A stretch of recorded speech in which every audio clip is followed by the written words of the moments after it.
Almost 10 pounds of our body weight is our skin. This heavy mantle has a total area of more than 20 square feet. It's only paper thin, yet our skin forms a surprisingly tough suit of armor. Skin encloses our body, protecting the vital organs within.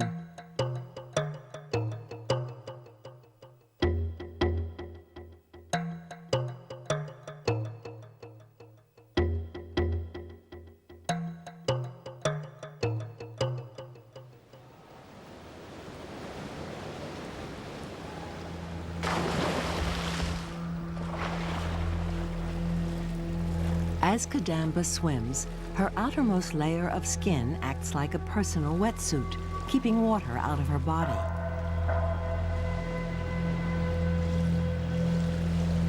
But skin is more than a protective barrier. It's a crucial part of our body's machinery. Multi-layered and multi-purpose, our skin plays an essential role in keeping us alive. Our skin is the part of us on show to the world. In all its rich variety, it can reveal our origins, our moods, our temperament, and our age. But just skin deep, there's an amazing underworld, an exquisitely intricate network of systems to keep us ticking. Through the microscope, we descend into a complex jungle of plumbing and electronics. In 1 square inch of your hand, you have 9 feet of blood vessels, 600 pain sensors, 30 hairs, 134 yards of nerves, 36 heat sensors, 75 pressure sensors, and 9,000 nerve endings. Every minute of the day, this equipment is working to protect us from damage, to control body temperature, to alert us to danger. We are all thin-skinned. The outermost layer of skin, the epidermis, is only half as thick as a sheet of paper. At its base, skin cells continually divide and grow. New cells push their way to the surface. Here we are on the inside, looking out. As new cells reach the surface, they harden and die. The skin we see and touch is actually dead. Every day, we shed 10 billion dead skin cells. That's 50 pounds in a lifetime.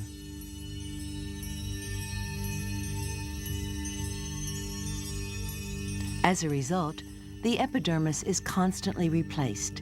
Every 6 weeks, we get a new outer coat. Surprisingly, we shed our skin more often than a snake.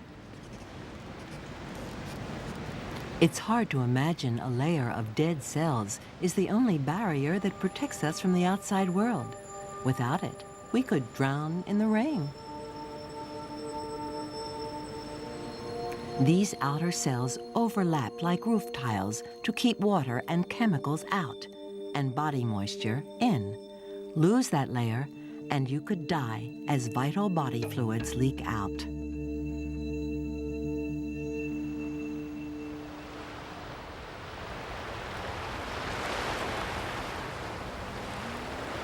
Our outer coat has evolved to protect us from a hostile environment. Even on a perfect summer's day, our bodies are at risk. Sunscreen blocks the sun's harmful ultraviolet rays. In harsh sunlight, sunscreen is essential to reinforce the skin's built-in protection. As Kadamba lies in the sun, special cells react to sunlight by producing a brown pigment known as melanin. With a carefully controlled exposure, melanin gives her a golden tan. These are the pigment cells, the dark patches in the bottom layer of the epidermis, packed with melanin.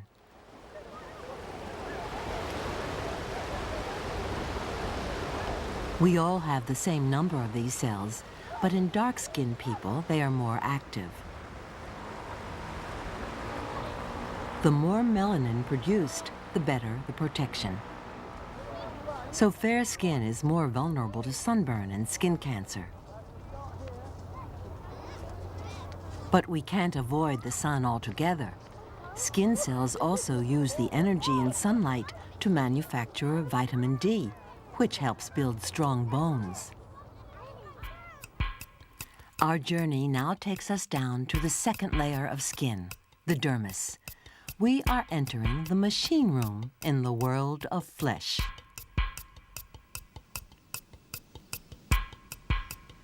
Our supple skin enables us to bend and stretch. It's built from layers of tough, flexible fibers, collagen and elastin. Soft and supple, these layers act as shock absorbers.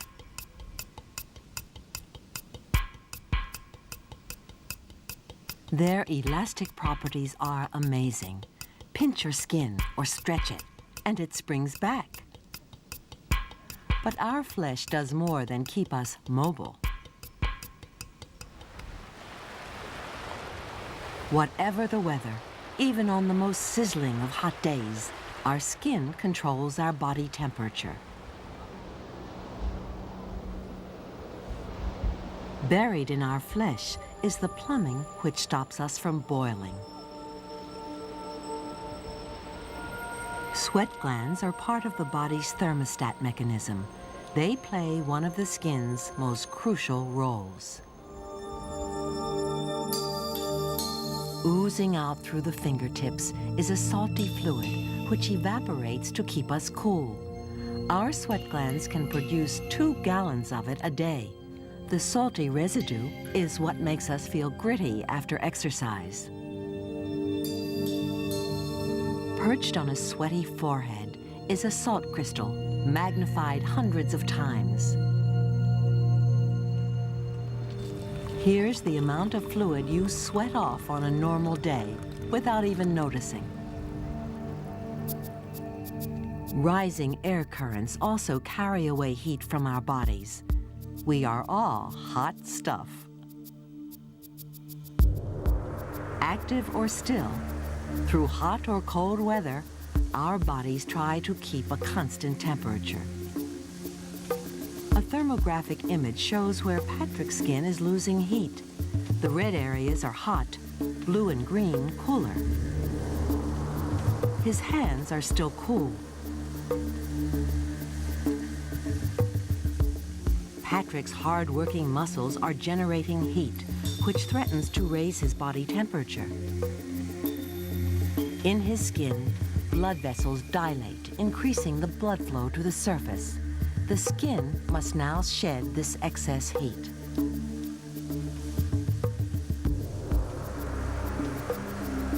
First to respond are his chest, shoulders, and head.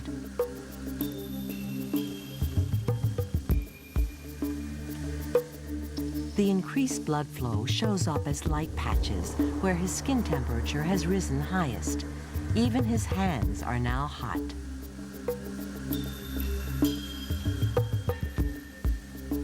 Sweat, air currents, and radiation all carry unwanted heat away from Patrick's skin. Patrick now bravely plunges into a wind tunnel where the temperature is below freezing. The heat loss mechanisms in his skin begin to shut down. The light patches marking his hot spots begin to disappear.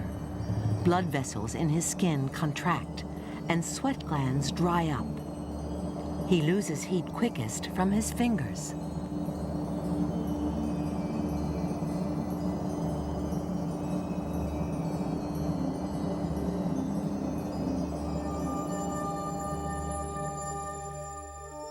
Heat sensors in the skin are the key to temperature control, switching the whole complex mechanism on and off like a thermostat.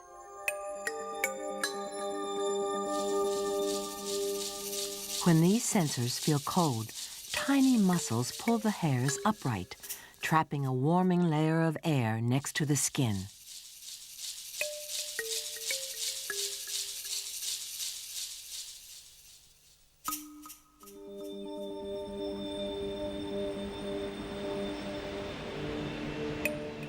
Skin sensors detect light touches as well.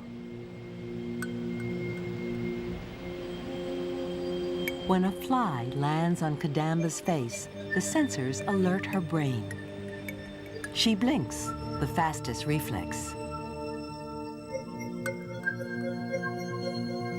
Touch, pain, heat, all these sensors work together in forming the brain. Feel something, and a message goes to the brain in less than 1/100th of a second.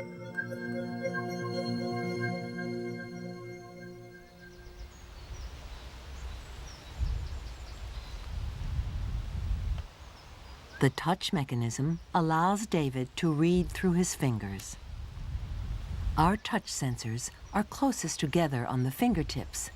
They can distinguish stimuli only 1/10th of an inch apart. So David can feel the distinctive pattern of these raised dots, identifying each as a character in Braille.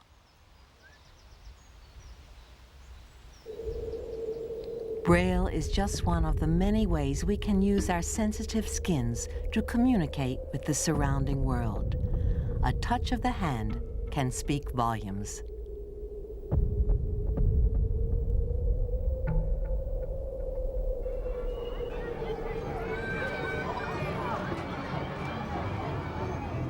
The elastic skin of the face can convey many more messages.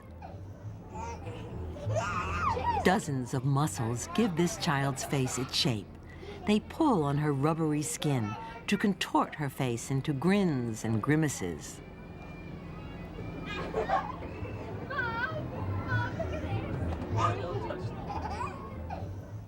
The language of faces is international.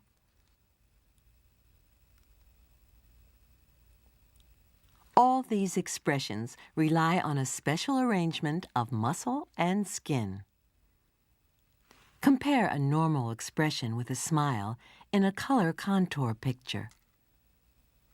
To smile, the blue shows the chin and lips have drawn back, while the cheeks have been moved forward.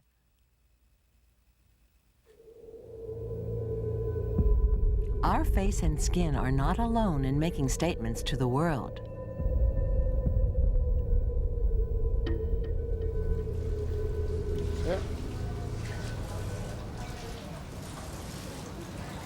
We also send signals with our hair.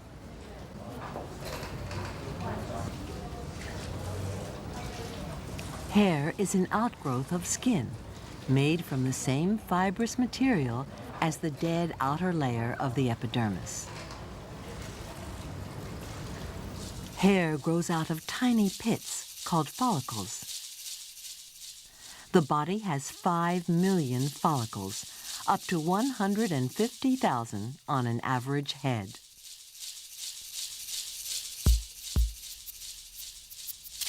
Viewed through a special lens, hairs form a dense forest, with the occasional strand of gray and a hint of dandruff.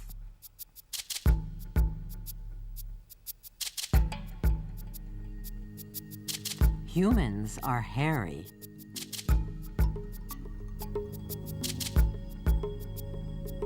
Look close, and you'll find we have more hairs on our bodies than a gorilla. It's just shorter and finer. Only our palms and the soles of our feet are hairless.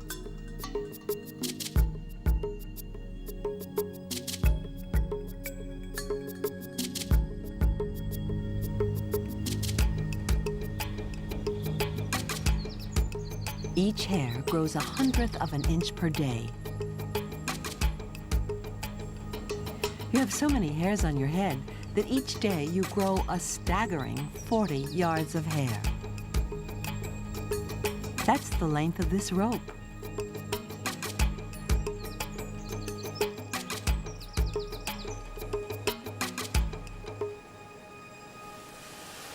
hair is built to withstand punishment.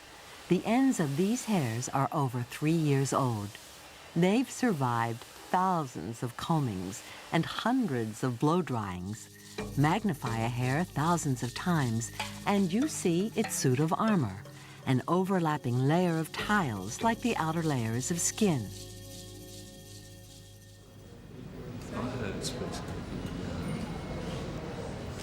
Our dead hair is our crowning glory. It makes statements about us and our personalities, and we put it through hell. A microscope reveals the damage to hair we've abused. Harsh treatment, since the hair on our heads protects our skulls from sunlight and cold. It can even help us attract a mate. The hair on our bodies, and especially our eyes, also acts as a security system. If a fly tries to crawl into the corner of your eye, it's confronted with a barricade of hairy lashes designed to keep out intruders.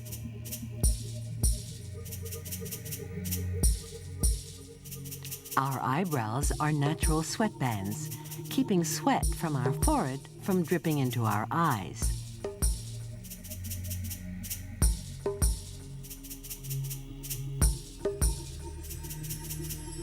And in the ear, hairs glisten with tiny drops of wax to filter out dust and bugs. Nails, like hair, are dead outgrowths of skin. They have no nerves, but they're embedded in sensitive skin to pick up the slightest impact. This is the magnified tip of a nail with a glistening grain of metal from a nail file. The complex world of skin and hair serves many purposes, but as we grow older, it shows signs of change. Male hormones control pigment and follicles. With age, these hormones cause some follicles to shrink, so they produce fine hair like a baby's. How much of your head is affected depends on your genes.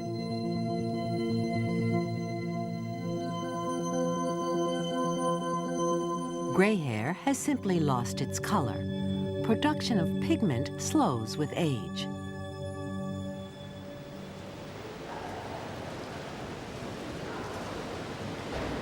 Skin, too, shows the ravages of time. Skin around the eyes is a giveaway. Here's how it changes with time. At 2. At 6.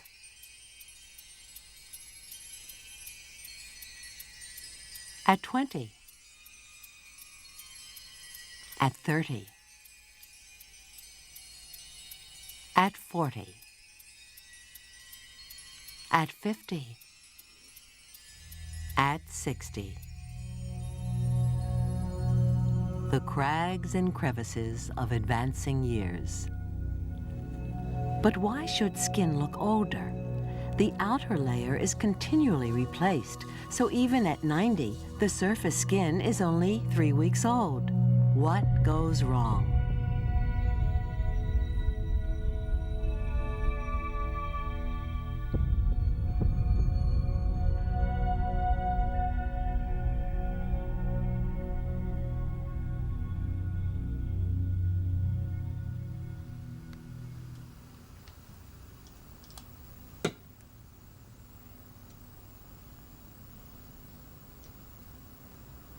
Kate is having her skin checked by a cosmetics expert.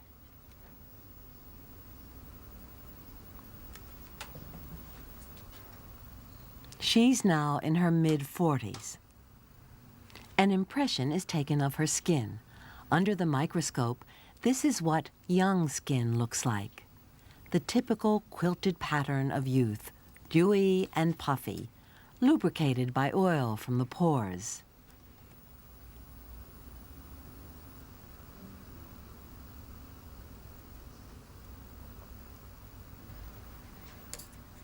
And this is what the years have done to Kate. Her skin looks dry and stretched. As we get older, our skin gets thinner.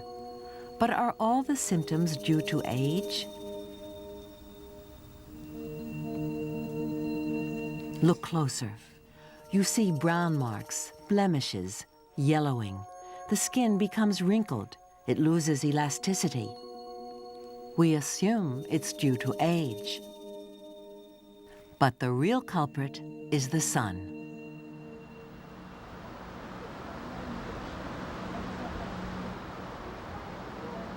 This sunbather is risking not just burns, but photoaging from ultraviolet radiation. Her burns will heal, but deep inside the skin, there's more lasting damage. This is brown pigment from a UV overdose.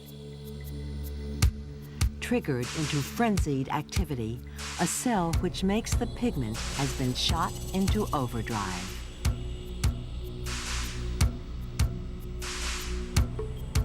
And the feathery black structures of elastin, which make skin supple, are destroyed by UV. Elastin hardens into solid lumps. Most elasticity has been lost in the skin of this young sun worshipper.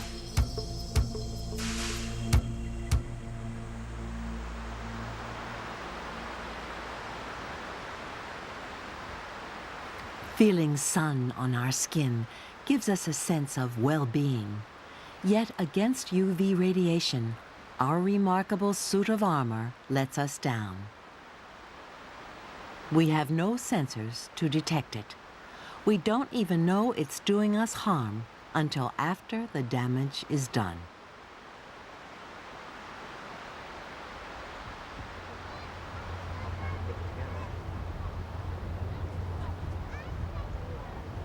Skin is our first line of defense and our personal thermostat.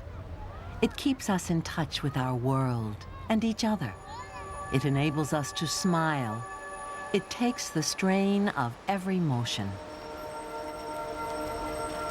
In pursuit of the body beautiful, we put one of our most precious and marvelous possessions at risk.